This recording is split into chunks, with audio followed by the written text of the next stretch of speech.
O cemitério São Paulo fica em Pinheiros, na zona oeste da cidade. Está bem ali na rua Cardeal Arco Verde, onde começa a agitação dos bares e baladas da região.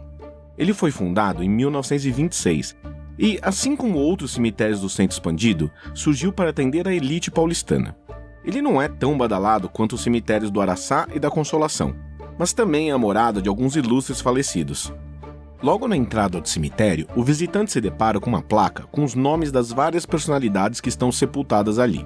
O publicitário e político João Dória, pai do ex-governador de São Paulo, é um deles. O jurista Miguel Reale, o goleiro do Palmeiras Oberdan Catani, o escultor Vitor Brecheret e o cineasta Walter Hugo Cury são outros famosos do cemitério São Paulo. Esses tradicionais cemitérios paulistanos têm outras coisas em comum além da notoriedade de seus mortos. São cemitérios com túmulos, digamos, pomposos.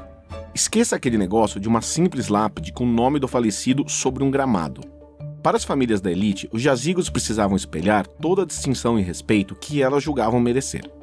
Por isso, uma boa parte dos túmulos são construções um tanto imponentes. Eles são grandes, com estátuas, esculturas e cheias de detalhes nada discretos. Parecem mais como uma pequena residência feita para abrigar gerações e gerações de falecidos.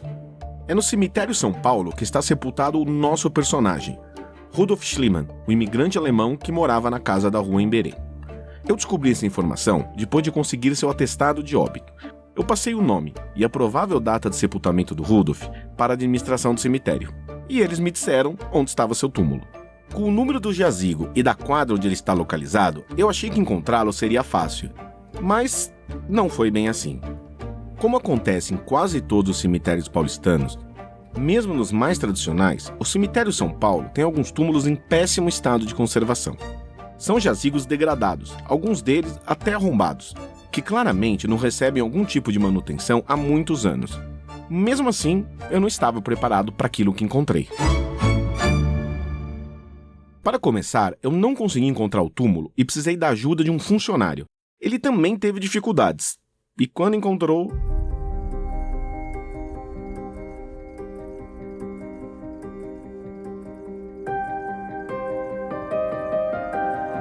Nós só conseguimos identificar o túmulo onde Rudolf está enterrado por aproximação, ou seja, nós nos baseamos nos números dos túmulos ao redor dele.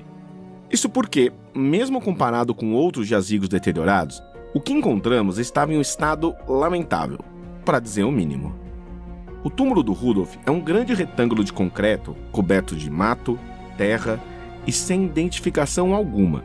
Nada. Não tem uma placa sequer. Nem com o nome da família, nem com os nomes de quem está enterrado ali, sequer com o número do túmulo. Eu vi outros jazigos em situação de abandono, mas posso dizer sem medo de exagerar, o do Rudolf é um dos que estão em pior estado em todo o cemitério São Paulo. Eu sou Daniel Lisboa e este é o segundo episódio de As Duas Vidas de Rudolf, um podcast da Paratopia Podcast Storytelling.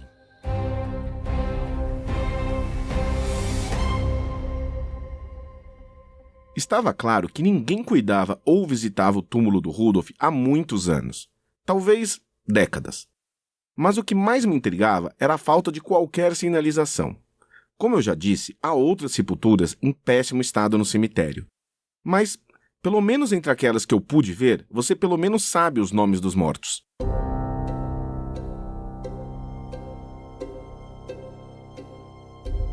Eu precisava confirmar que o Rudolf de fato estava naquele túmulo, e também descobrir quem mais estava enterrado ao lado dele. Para isso, me dirigi à administração do cemitério. Lá, minha primeira surpresa foi descobrir que o alemão da rua Emberê não consta no sistema como um dos sepultados. Pelo menos, não no sistema que pode ser acessado pelo computador. A funcionária que me atendeu precisou procurar no livro de registros, um enorme e envelhecido volume todo escrito à mão, para encontrar o nome do Rudolf. O Rudolf era um falecido obscuro de um túmulo que já era bem obscuro. Além do estado de abandono, as informações que constavam no sistema interno do cemitério mostravam algumas coisas curiosas. Por exemplo, que 6 pessoas, além do Rudolf, estavam enterradas naquela sepultura. Dessas, apenas 2 tinham o mesmo sobrenome. O restante é de pessoas de sobrenomes completamente distintos. Diferentemente da grande maioria dos túmulos do cemitério, que tem membros da mesma família, A sepultura do Rudolf parecia mais um depósito de mortos aleatórios. A única coisa em comum entre os sepultados é que 5 deles têm sobrenome alemão.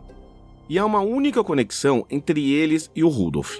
De acordo com o sistema, a primeira pessoa a ser enterrada naquele túmulo foi Arthur Alfred Emil Janke, em maio de 1946.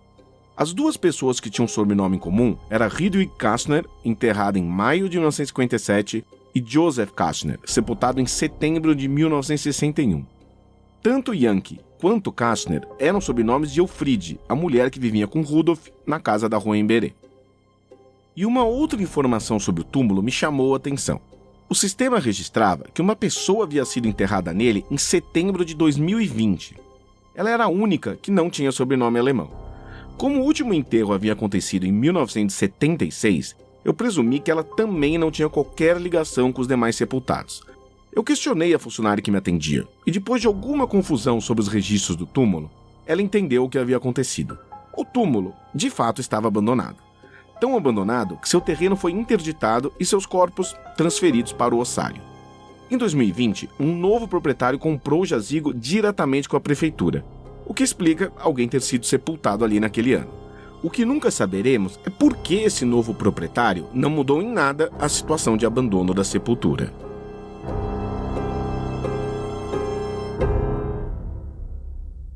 Minha ida ao cemitério São Paulo só reforçou a imagem que eu tinha do Rudolf.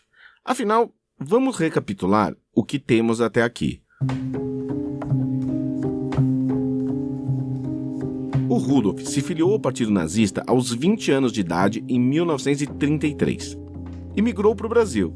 E aqui não teve filhos, não se casou, não se relacionava nem com os vizinhos e acabou enterrado em um túmulo com pessoas com as quais ele não tinha nenhuma relação de parentesco e que terminou abandonado.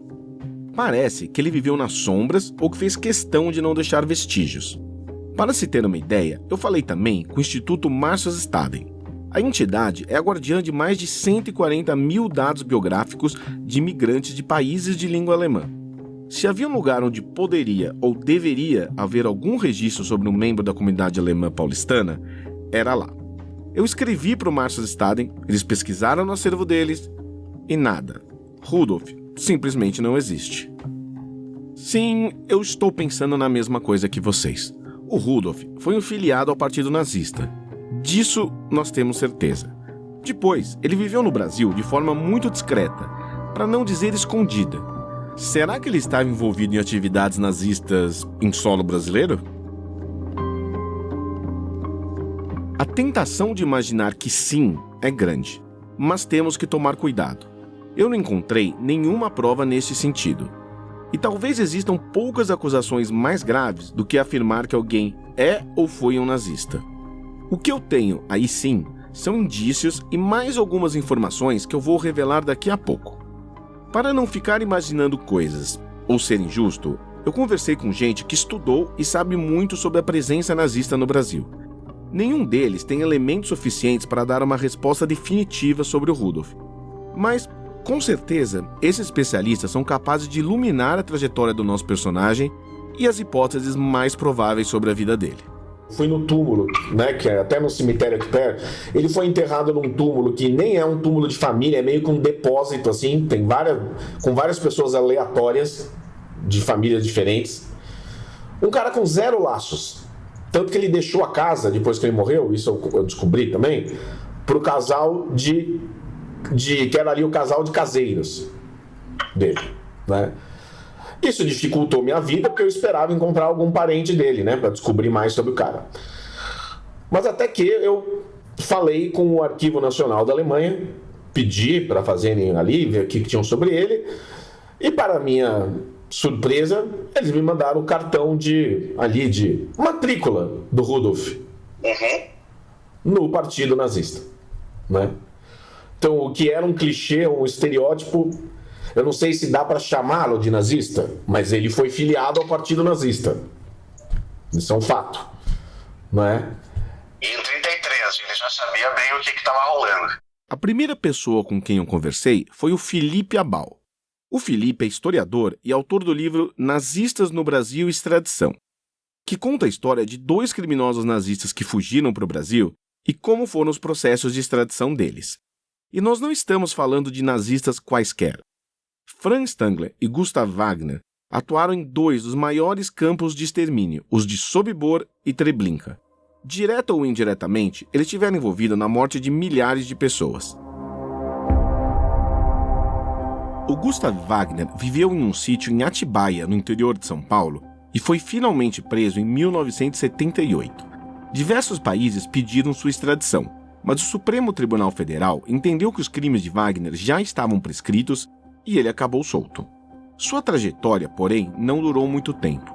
Em 1980, o nazista cometeu suicídio no sítio em Atibaia. Ele se auto-esfaqueou, ou seja, usou uma faca para se matar. Sim, foi um jeito bem estranho de morrer, o que levantou dúvidas e boatos sobre se ele realmente havia cometido suicídio. Já Franz Stangler teve uma trajetória bem diferente. Ao contrário de Wagner, que viveu meio escondido lá em Atibaia, ele não só levou uma vida normal do Brasil, como trabalhou na Volkswagen de 1959 a 1967. Naquele ano, ele acabou preso em São Paulo e, ao contrário de Wagner, foi extraditado para a Alemanha. Mas é claro que não dá para falar em nazistas no Brasil sem mencionar o mais famoso deles, Josef Mengele. Ele também esteve envolvido diretamente na morte de milhares de prisioneiros em campos de concentração. E ainda é acusado de ter realizado os mais cruéis e sádicos experimentos em crianças, gêmeos, deficientes físicos, entre outros grupos. Lógico que tais experimentos não contribuíram em nada para a ciência. O Mengele usou vários nomes falsos enquanto esteve no Brasil, onde viveu por 18 anos, sem ser incomodado, até sua morte em 1979. Mas aqui estamos falando de peixes grandes, de fugitivos nazistas que ganharam notoriedade pública pelos crimes que praticaram, mesmo que apenas décadas depois de cometê-los. Há numerosos casos de nazistas que viveram praticamente em anonimato até suas mortes. E não estamos falando de gente como Rudolf, que, até onde sabemos, foi apenas um filiado ao partido, se é que podemos usar a palavra apenas. Em 2020, a BBC trouxe a história, por exemplo, da brasileira Julie Lindahl. Seus avós maternos eram alemães, e na medida em que ela foi se tornando adulta, o mistério e o silêncio sobre a vida do avô se tornaram cada vez mais incômodos. A avó de Julie tinha, digamos, algumas opiniões e visões de mundo suspeitas. Por exemplo, ela negava o Holocausto e dizia para a neta que tudo se tratava de uma grande conspiração da mídia mundial contra a Alemanha. O avô de Julie faleceu quando ela tinha 9 anos de idade, mas o incômodo permaneceu. Ela sabia que os avós haviam vivido em uma parte da Polônia ocupada pela Alemanha durante a Segunda Guerra, e chegou a questionar diretamente a avó sobre o avô ter sido um membro da SS, a tropa de elite do partido nazista. A avó negou, mas a brasileira não se deu por satisfeita e começou a pesquisar por conta própria. Até que, como eu, ela recorreu ao Arquivo Federal Alemão. Lá, encontrou nada menos que 100 páginas de documentos sobre seu avô. Essa documentação o pintava como um membro leal e fanático da SS. Para piorar, Julie também achou documentos com a caligrafia da avó dela. Isso fez com que ela tomasse coragem para questionar a avó, que já estava com 100 anos de idade. De acordo com o que contou em entrevista, a Julie tinha a esperança de que, depois de tantos anos, a avó demonstrasse algum arrependimento. Mas, para o choque dela, isso não apenas não aconteceu, como a avó defendeu todas as atrocidades cometidas pelo marido. A brasileira acabou contando essa história no livro O Pêndulo, a busca de uma neta pelo passado nazista proibido da família. Os que tiveram envolvidos mesmo, porque tipo esses 2 que eu pesquisei, os caras eram...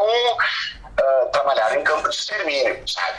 Então esses aí ficaram até o final e depois do final saíram pela famosa Rota dos Ratos, né? Aquela lá com a ajuda da Igreja Católica e tal. Eles saem da Alemanha, vão até a Itália, da Itália vão para o Oriente Médio, do Oriente Médio vem para a América do Sul. Esse era o comum desse pessoal que fugido, né? Escapado para não ser processado pelos aliados, né? Mas tem muita gente que veio do filiado e coisa, que veio durante, um pouco antes da Segunda Guerra, já durante a Segunda Guerra, e não é incomum. Eu participei de uma banca de doutorado faz um mês, de um cara também que era filiado. Esse foi filiado bem antes, assim, sabe? Bem coisa de início, década de 20 ainda. Acaba indo para a Argentina, e da Argentina vem ser agricultor em Santa Catarina, sabe? Então não é incomum, até porque eu acho que é assim, né? Tu tem um pessoal que foi filiado ao partido num negócio meio onda, pós-Primeira Guerra, ainda aquela ressaca, resistência contra, né, todas aquelas penalidades que foram colocadas em cima da Alemanha. Como vocês ouviram, o Felipe já fez várias ponderações importantes para a nossa história. O Brasil teve nazistas graúdos que fugiram da Europa para não serem processados. Mas o país recebeu também muitas pessoas comuns que foram filiadas ao partido nazista. Eram pessoas que, como disse o Felipe, surfaram na onda da ascensão do nazismo e não necessariamente tinham um envolvimento real com as práticas do partido. Esse pode ser, ou não, o caso do Rudolf. Mas, mesmo que ele fosse apenas um jovem desiludido com os rumos da Alemanha, é muito importante ressaltar essa outra coisa que o Felipe mencionou. Quando Rudolf se filiou aos nazistas em 1933, a ideologia e as intenções do partido já estavam bem claras, inclusive seu antissemitismo. Aliás, 1933 foi o ano em que Hitler chegou ao poder na Alemanha. Se por um lado não podemos afirmar que Rudolf era um militante do partido nazista, de outro não tem como passar pano.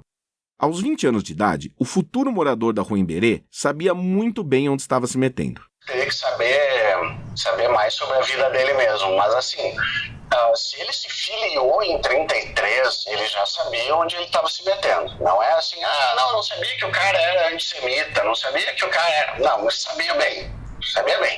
Acho que ninguém estava iludido ainda em 33. Mas poderia ser nazista e ter vindo para o Brasil, sim. Como eu falei, assim, tem bastante, até porque o que acontecia muito era exatamente essa tentativa de manter laços com os alemães que estavam fora da Alemanha. Isso aconteceu muito na Argentina, aconteceu no Brasil de ter pessoas assim, de ter rede de jornais, de rádio, de coisa assim, para manter a comunidade mobilizada em cima de uma germanidade, sabe?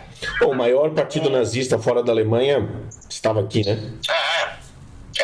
Então não é impossível nem que ele tenha vindo como parte disso e nem também que tenha sido um negócio do tipo, agora quero me desligar de tudo e ir pro Brasil.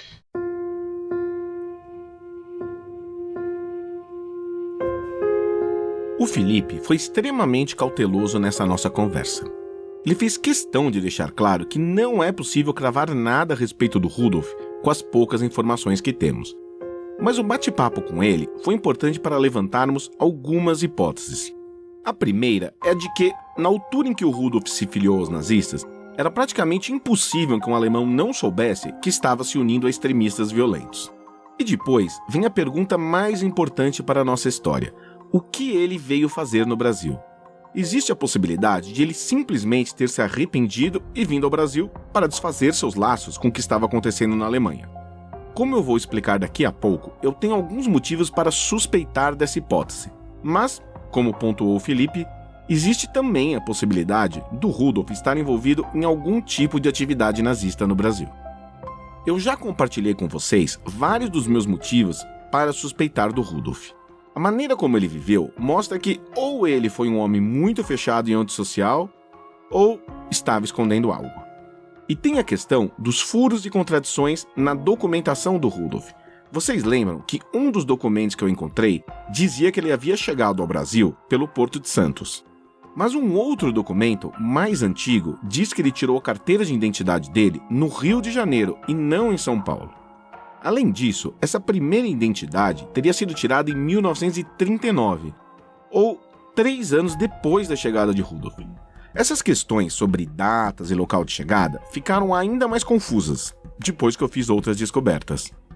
O documento de 1972 diz que Rudolf chegou ao Brasil em 26 de maio de 1936. Com essa data em mente, eu fiz uma pesquisa no Arquivo Nacional.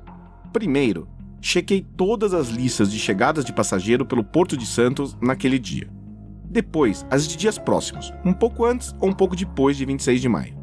Eu conferi não apenas as listas de embarcações vindas do exterior, mas também de outras regiões do Brasil. A seguir, eu fiz a mesma busca em relação ao Porto do Rio de Janeiro. Ao todo, eu li e reli os nomes que constam em 38 listas de desembarque.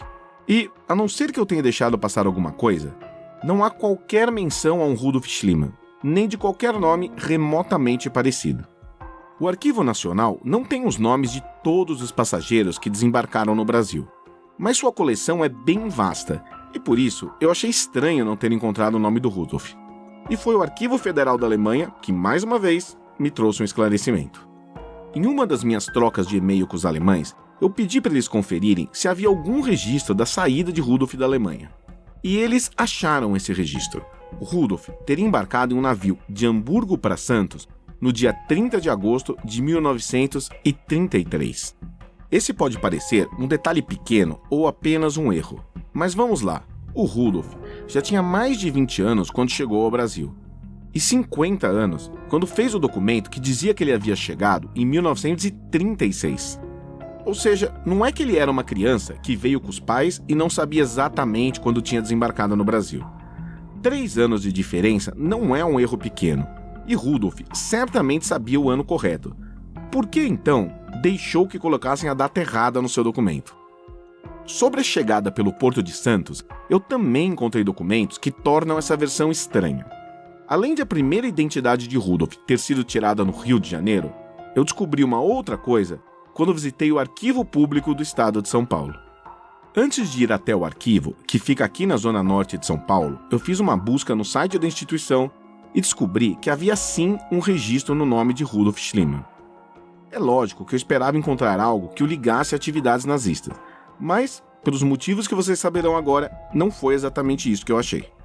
O que tem no Arquivo Público de São Paulo é uma autorização da então Superintendência de Segurança Pública e Social de São Paulo para o Rudolf mudar do Rio de Janeiro para a capital paulista. O documento é de abril de 1944 e explica que, por o Rudolf ser estrangeiro e cidadão de um país do eixo, ele precisa avisar as autoridades caso mude de cidade. Bom, a mudança foi autorizada e já naquele ano o Rudolf foi morar na rua Cidade de Lisboa. Como eu já lembrei aqui, esse é o antigo nome da rua em Berê.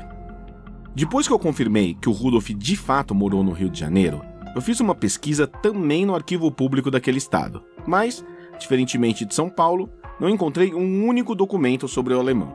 É claro que documentos podem se perder e nem todos estão à disposição em arquivos públicos, mas, com base no que eu tinha em mãos até aqui, o cenário era o seguinte: o Rudolf chegou ao Brasil em 1933 e não em 1936.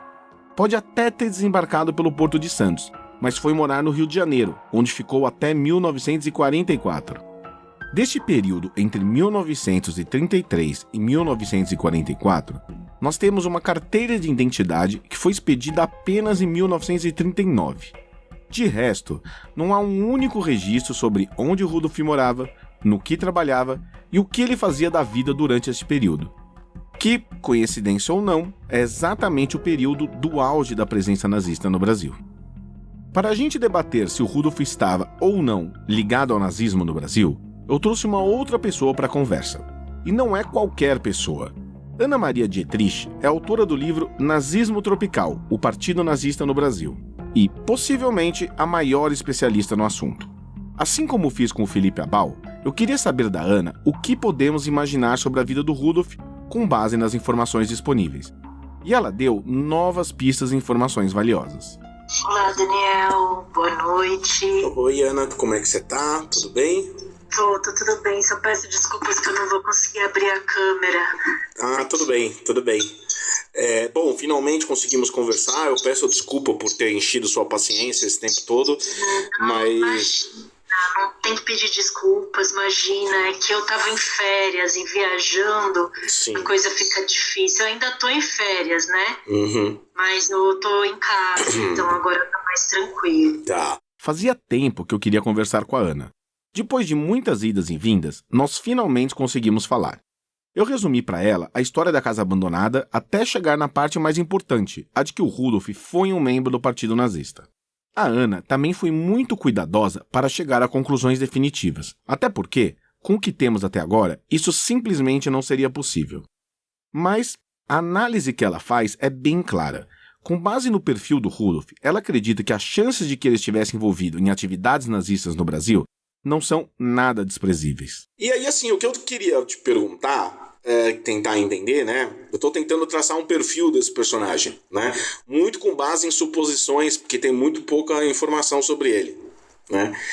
Mas, assim, o que te diz, né? E com base na sua experiência, era comum, ou por que um nazista, um filiado ao partido nazista viria para o Brasil antes da guerra?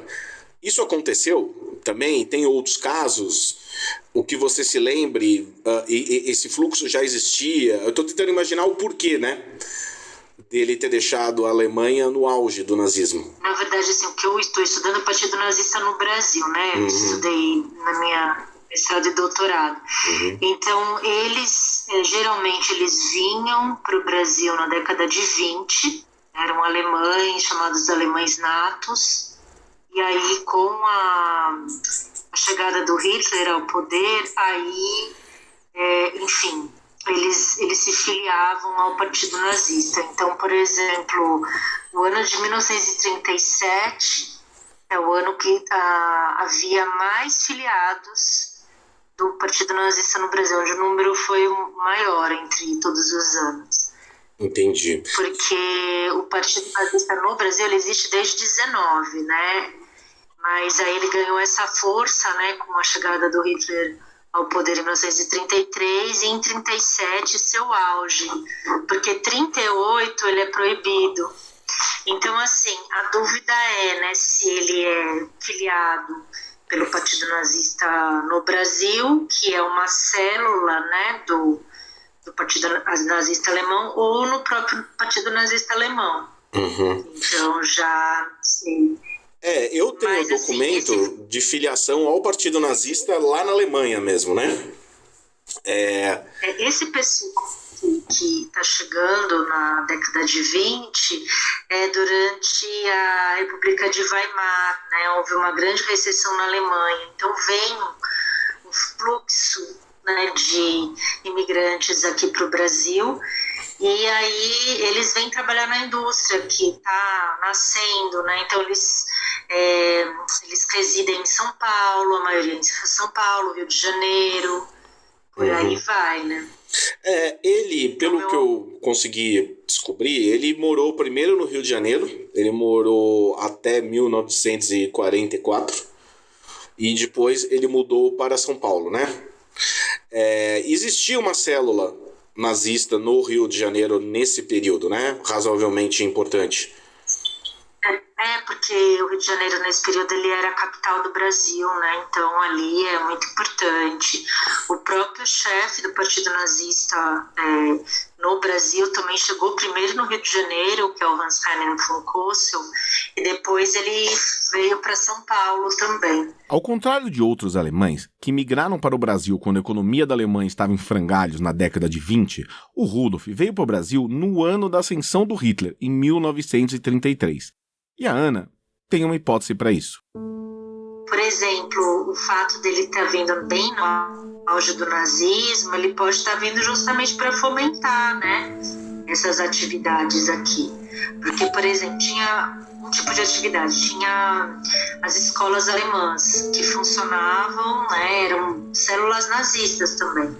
A escola alemã de Vila Mariana, por exemplo. Então, os professores, eles vinham da Alemanha nessa época. Eles vinham para dar aula, aí tem os relatos que falam que eles começam a aula falando Heil Hitler e tal. Então, assim, tem toda uma preocupação da Alemanha com esse alemão no exterior, o alemão que imigrou, né? E até uma questão assim de um fomento para eles regressarem, né? Tem uma onda de vinda e uma onda que vai também, que acha que depois que Hitler chegou ao poder havia uma estabilidade maior econômica e esses alemães voltam. Quer dizer, não seria... Eu sei que, de novo, né, a gente está muito na base aqui das suposições, mas não seria um absurdo imaginar que o Rudolf tenha participado de alguma atividade do partido aqui, dado o perfil, a época? Acredito que não. Porque, primeiro, que São Paulo era a célula mais forte do Partido Nazista no Brasil. No meu trabalho falou isso, até foi muito contestado, né? Porque as pessoas falavam, mas os alemães ficam no sul, porque os outros trabalhos, né, não falavam desse perfil desse alemão que migrou na década de 20. Estavam falando do alemão que migrou lá no século XIX para ocupação de terras com outros propósitos, né? E esse alemão desse século XIX ele se estabelece nos estados do sul, mas esse que vem com a crise da República de Weimar ele está em massa em São Paulo e no Rio de Janeiro, onde está ali acontecendo, né? Vamos dizer assim, uma tardia revolução industrial. Então, podemos dizer que, com algumas nuances, o Rudolf se encaixava no perfil de alemães que emigraram para o Brasil e, de alguma forma, seguiram envolvidos com o nazismo. E aqui, nós não estamos falando necessariamente de alemães que estavam filiados ao partido. Muitos deles não tinham carteirinha de nazista, mas isso não quer dizer que não aprovassem e divulgassem as ideias de Adolf Hitler. A minha pesquisa inteira foi em cima desses alemães que chegaram antes do final da guerra. O pós-guerra, que são os fugitivos mesmo, tipo o Mengele, por exemplo, eu não pesquiso, eu pesquiso década de 30 e 40 mesmo. E muitos chegaram na década de 30. Entendi. Mas pode ser pelo perfil que ele tenha sido chamado, vamos dizer assim, para o partido, já que ele é um partidário, né? Porque da comunidade alemã estabelecida no Brasil, a gente tem essa diferença. Tem 1% dessa comunidade que são de partidários, mas tem, vamos dizer assim, 80% de simpatizantes ao nazismo. Né? Então, para mim, é um indício quem é partidário que ele estava mais infiltrado mesmo nas atividades nazistas. Essa importante observação feita pela Ana me lembrou de uma conversa que eu tive com meu ex-padrasto, o publicitário e ex-exilado político Carlos Knapp. O pai dele era alemão, e o Carlos conviveu muito de perto com a comunidade alemã paulistana das décadas de 30 e 40. Quando eu contei para ele que estava fazendo esse podcast, em uma conversa poucos dias antes dele falecer, eu perguntei se a presença de nazistas era comum entre os alemães de São Paulo daquela época. A reação dele foi uma risada sarcástica. Algo na linha, é óbvio que sim. É sempre bom lembrar que o Brasil teve nada menos que o maior partido nazista fora da Alemanha. Ele se expandiu para diversos estados brasileiros e chegou a ter cerca de 2.900 integrantes. Ou seja, se juntarmos com o número daqueles que eram apenas simpatizantes, dá para ter uma ideia da força com a qual o ideário nazista foi disseminado pelo país. Até porque o governo Getúlio Vargas demorou para começar de fato a prestar atenção naquela situação. Não há presentemente motivos de espécie alguma, de ordem moral ou material, que nos aconselhem a tomar partido por qualquer dos povos em luta. O que nos cumpre é manter estrita neutralidade ativa e vigilante na defesa do Brasil.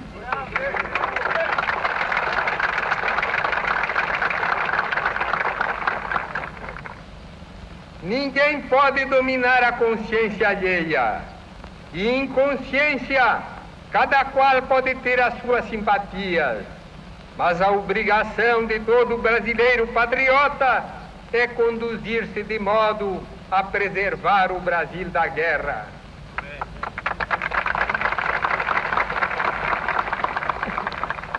Continuaremos fiéis ao ideal de fortalecer cada vez mais a união dos povos americanos. Essa solidariedade para ser firme e duradoura, deve basear-se no mútuo respeito das soberanias nacionais e na liberdade de nos organizarmos politicamente segundo as próprias tendências, interesses e necessidades. O nosso pan-americanismo nunca teve em vista a defesa de regimes políticos, pois isso seria atentar contra o direito que tem cada povo de dirigir a sua vida interna e governar-se. Esse foi o discurso do Getúlio Vargas defendendo a neutralidade do Brasil na Segunda Guerra Mundial. Seu governo tinha uma grande afinidade ideológica com o nazifascismo, e o país só entrou na guerra contra o eixo quando a situação ficou insustentável. O Brasil tinha importantes relações econômicas com os países aliados que o pressionaram a tomar uma posição. Além disso, o ataque indiscriminado de submarinos alemães a navios brasileiros no nosso litoral acabou influenciando a opinião pública e empurrando o Brasil para o conflito. Isso eu falo muito no meu trabalho, né? O partido e todas as atividades nazistas, não só o partido, né? Eles funcionavam tranquilamente, né? Getúlio Vargas fechava os olhos para isso, estava atrás só dos comunistas. Então, não é que em 1937 já começou uma ameaça de proibição, não. Foi só em 1938 e ainda assim houve, vamos dizer assim, até resistência, né, da parte dos nazistas aqui. Entendi. E teve um embaixador alemão que foi lá tentar uma audiência com o Getúlio Vargas, conto isso lá no meu trabalho. E o Getúlio Vargas deixou ele esperando umas belas 2 horas lá. Mas aí ele queria entender como que é um país que tem uma amizade tão grande, né, vamos dizer assim, entre os dois países, o Brasil e a Alemanha, de uma hora para outra proíbe o partido nazista. Mas a proibição não foi daí, o que Getúlio responde? Que a proibição não foi contra apenas o partido nazista, mas todas as atividades estrangeiras, partidárias, políticas e tal. A proibição de 38 ela é mais vista assim por causa dessa questão de construção de uma identidade nacional, né, que o próprio Getúlio Vargas quer. Então as atividades estrangeiras era vista como um corpo ali alienígena, vamos dizer assim, que estaria de alguma maneira sabotando a construção dessa identidade. Entendi. Nacional. Então eles proíbem todas as atividades estrangeiras, porque você tem uma vinda de estrangeiros de tudo quanto é tipo, né, para São Paulo, a partir da virada do século. Então eles tinham seus costumes, suas atividades políticas, tudo. Então há essa proibição geral.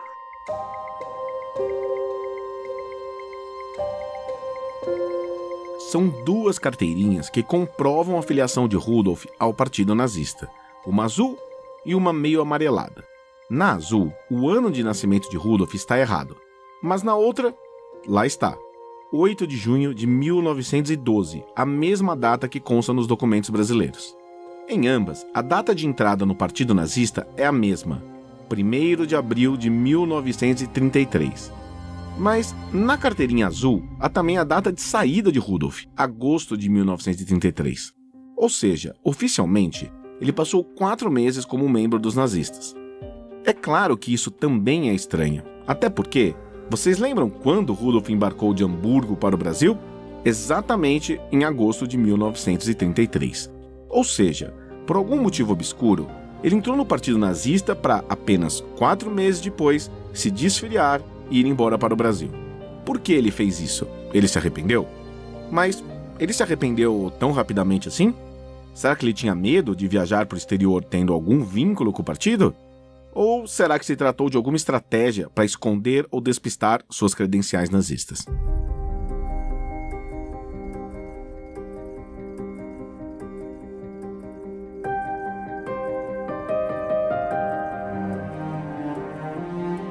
No próximo episódio, nós vamos conversar mais sobre a presença nazista no Brasil e como Rudolf se encaixa ou não nesse contexto histórico. E também vamos começar a explorar a outra faceta dele, que é também um mistério, seu lado religioso. Agora, para terminar esse episódio, eu vou contar para vocês uma outra coisa que eu descobri sobre o Rudolf. Que o Rudolf morava na Rua Emberê desde a década de 40 e era o proprietário da casa abandonada, nós já sabemos. Mas e se eu te disser que ele não tinha só essa casa? Pois é, pesquisando em um banco de dados, eu descobri que há mais 2 imóveis que, em algum momento, estiveram no nome de Rudolf Schliemann. A primeira curiosidade sobre esses imóveis é que ambos ficam bem longe da Rua Emberê. Um deles fica no bairro do Jardim do Colégio, na zona norte de São Paulo, e o outro em Itapevi, na Grande São Paulo, a mais de 30 quilômetros de distância. Pesquisando no Google, eu descobri que esse endereço de Itapevi sequer existe mais.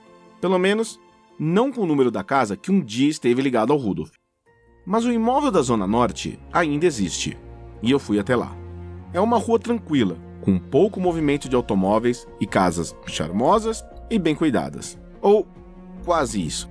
Porque, quando eu cheguei lá, eu me deparei com uma única casa que destoava das demais. Ela era antiga e estava tão largada que até parecia abandonada. Era a casa que, supostamente, um dia pertencera a Rudolf Schliemann. O que eu encontrei lá, vocês também vão ficar sabendo no próximo episódio.